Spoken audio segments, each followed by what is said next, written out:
what determines the minerals that should be added to our compost? It's International Compost Awareness Week. So, okay, that's cool. Haven't seen minerals mentioned much in making compost. So, Andy, is do we have some kind of a list of minerals we should be adding? Like I would suggest C90, a little bit of C90. There are 96 trace minerals your body needs. Human beings can only make 90. C90, SCA 90 is one of them that they have 90 trace minerals. That's because it's an ancient salt deposit. Salt is Mother Nature's way of giving us the trace minerals that we need. So you don't want it, if you overdo salt in your compost, it's bad. So you can literally dissolve a little bit of salt in water and distilled water and water with that. I keyed into rock dust. Rock dust, it depends on where it comes from. And so most of them have about 70, 72 trace minerals in there. But if you get a variety of different kinds of rock dust, I myself buy 14 different types of rock dust from around the world. There are a couple of places. So there's a online called remineralization.org. Hey, Silly, pull it up, remineralization.org. John Haymaker is a friend of mine, he has agreed many times to be on our show and talk about his book. I have his book, ebook, which I'm happy to give away for free. It's called Remineralization, Survival of the Civilizations. And he talks about how Mother Nature makes the minerals. And and it's interesting because he talks about when an ice age happens, what do you think the glaciers do? They crush the rock down to a fine powder. And it depends on where in the world you're getting your rock from. But basalt happens to be one of the rock dust that I use. It's in a finely 200 mesh. That's what you want, because you don't want to wait a lifetime for the rock dust to be eaten by the minerals. If it's really fine, it becomes available really fast. So 14 different types.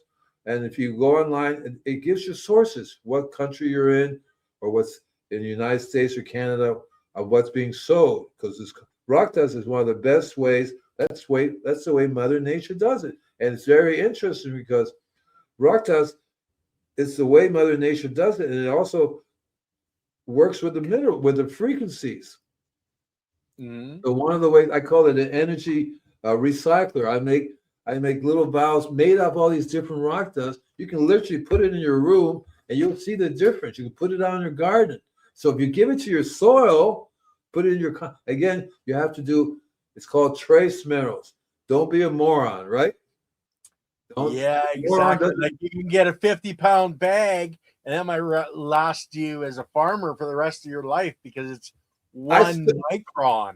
I still have 49 pounds of this thing.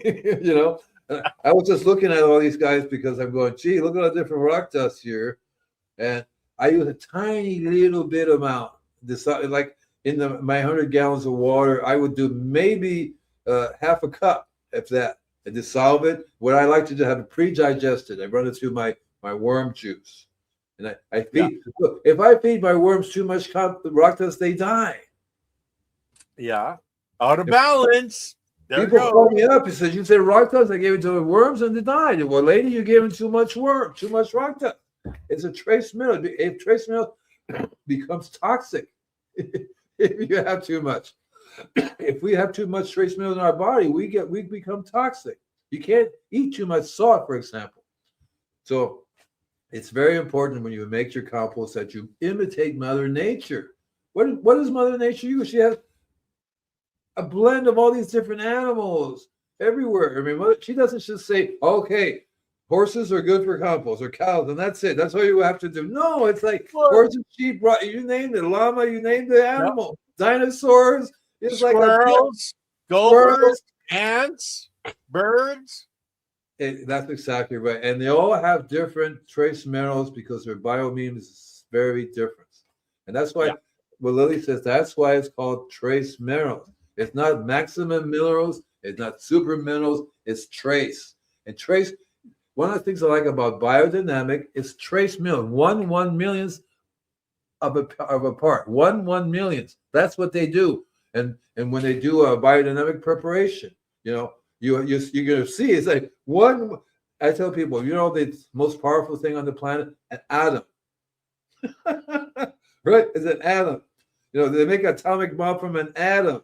Boom. Yeah. It's not like a big giant atom, right? The atom is so you have to look at that, and that's important. And so, yeah, you have